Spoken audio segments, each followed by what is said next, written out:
শিক্ষা সংক্রান্ত গুরুত্বপূর্ণ আপডেট পেতে অবশ্যই চ্যানেলটিকে সাবস্ক্রাইব করুন। পাশে থাকা বেল আইকনটিতে অবশ্যই ক্লিক করুন। নমস্কার, আমি শুভেন্দু। আমার ছোট্ট চ্যানেলে আপনাকে স্বাগত। আজকের আমি এই ভিডিওতে আলোচনা করব রাজ্য সরকারি কর্মচারী, সরকারি সাহায্যপ্রাপ্ত স্কুলের শিক্ষক, শিক্ষিকা, শিক্ষাকর্মী, পঞ্চায়েত, পৌরসভা ও অন্যান্য রাজ্য সরকারি প্রতিষ্ঠানের কর্মচারী ও পেনশন প্রাপকদের জন্য 2026-এর জুলাই মাসের স্যালারি বা পেনশন কবে পাবেন, বিস্তারিত আলোচনা করব এই ভিডিওতে। ভিডিওটি প্রথম থেকে শেষ পর্যন্ত দেখুন।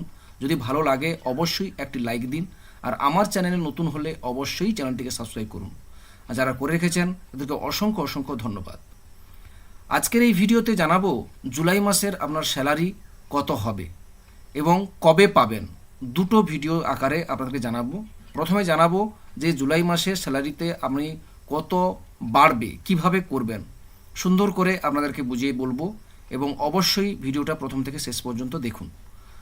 প্রথমে আপনাদেরকে দেখাবো যে জুলাই মাসের স্যালারিটা কত বাড়বে। চলুন জেনে নেওয়া যাক। জুলাই মাসের স্যালারি আপনার কত হবে তা জানার জন্যই অবশ্যই জুন মাসের বেসিকটা আপনাকে জানতে হবে। জুন মাসের বেসিক জানলেই আপনি জুলাই মাসের হিসাবটা পেয়ে যাবেন। দেখুন, এখানে আমি জুন মাসের একটা এক্সাম্পল হিসাবে একটা বেসিক বসাচ্ছি। দেখুন, আমি ধরে নিচ্ছি 50,000 টাকা এখানে বসালাম, 50,000 টাকা বসালাম, ঠিক আছে। এবার দেখুন অটোমেটিক এখানে দেখুন 18% চলে আসছে, ঠিক আছে। এখানে 18%, এখানে যে বেসিক পের উপর যে ডিএটা এখন 18%, দেখুন অ্যামাউন্টটা এখানে চলে এসছে, দেখতে পাচ্ছেন। আপনার যদি নর্মাল এইচআরএ হয়, অর্থাৎ প্রতি মাসে যেমন কাটে সেটা যদি হয় তাহলে এখানে ক্লিক করবেন।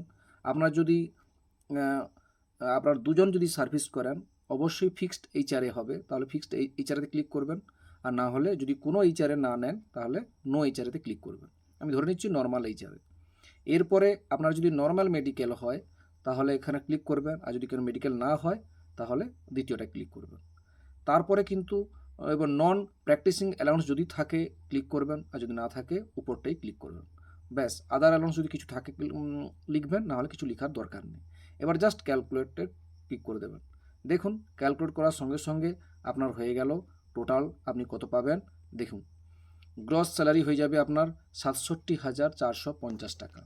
অর্থাৎ এখানে টোটাল আপনি জুলাই মাসে কত টোটাল পাবেন সেটা পুরো এখানে সুন্দর করে দেখিয়ে দিল। অর্থাৎ 67,450 টাকা আপনার গ্রস স্যালারি হবে, এবং অর্থাৎ বাড়লো কত না 1,950 টাকা বাড়লো। ইনক্রিমেন্ট টোটাল হলো 1,950 টাকা। এইভাবে আপনি খুব সহজে আপনার জুলাই মাসে কত স্যালারি হবে দেখে নিতে পারবেন। এবং অবশ্যই আমি কমেন্ট সেকশানে লিঙ্ক দিয়ে রাখবো, সেই লিঙ্কে গিয়ে ক্লিক করলে এরকম ধরনের একটা পেজ আসবে, সেই পেজে ক্লিক করলেই আপনি এটা এখানে পেয়ে যাবেন। চলুন এরপরে আমরা দেখে নেব। এরপরে আমরা জানব জুলাই মাসের স্যালারি বা পেনশন কোন দিন অ্যাকাউন্টে ক্রেডিট হবে। জুলাই মাসের পেনশন অ্যাকাউন্টে ক্রেডিট হবে 2026-এর 1 আগস্ট শনিবার। 2026-এর 1 আগস্ট শনিবার জুলাই মাসের পেনশন অ্যাকাউন্টে কিন্তু ক্রেডিট হয়ে যাবে।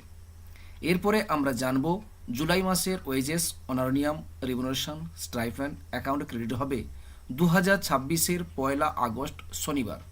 2026-এর 1 আগস্ট শনিবার জুলাই মাসের ওয়েজেস, অনারোনিয়াম, রিমুনারেশন, স্টাইপেন্ড কিন্তু অ্যাকাউন্টে ক্রেডিট হয়ে যাবে।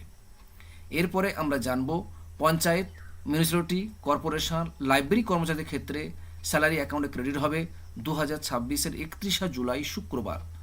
2026-এর 31 জুলাই শুক্রবার পঞ্চায়েত, মিউনিসিপ্যালিটি, কর্পোরেশন, লাইব্রেরি কর্মচারীদের ক্ষেত্রে কিন্তু স্যালারিটা অ্যাকাউন্টে ক্রেডিট হয়ে যাচ্ছে।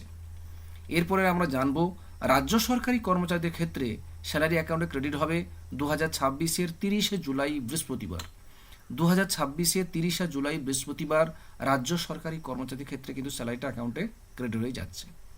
এরপরে আমরা জানব রাজ্যের সমস্ত শিক্ষক, শিক্ষিকা, শিক্ষাকর্মীদের ক্ষেত্রে 2026-এর স্যালারি ক্রেডিট হবে 31 জুলাই শুক্রবার।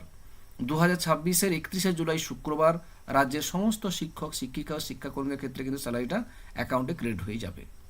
যাই হোক, ভিডিওটি যদি আপনাদের একটু ভালো লেগে থাকে অবশ্যই লাইক করবেন, অবশ্যই চ্যানেলটিকে সাবস্ক্রাইব করবেন, এবং অবশ্যই কমেন্ট করে জানাবেন আপনারা কোন জায়গা থেকে দেখছেন। তাতে আমার সুবিধা হবে, কারণ আপনারা ঠিকঠাক টাইমে স্যালারি বা পেনশন পাচ্ছেন কিনা অবশ্যই জানাবেন আপনারা কোন জেলা থেকে দেখছেন। যদি ঠিকঠাক টাইমে পান সেটাও অবশ্যই জানাবেন। আর যদি কোনো সমস্যা হয় সেটা কিন্তু আমাদের এই তথ্যের উপর কোনো সমস্যা নয়, অনেক সময় ব্যাংকের সমস্যা বা ট্রেজারির সমস্যা থাকার জন্যই অনেক সময় এটা হয়ে থাকে, কিন্তু তারপরে ঠিকঠাক টাইমেই হয়ে যায়। যাই হোক, ভালো থাকবেন, সুস্থ থাকবেন, ধন্যবাদ।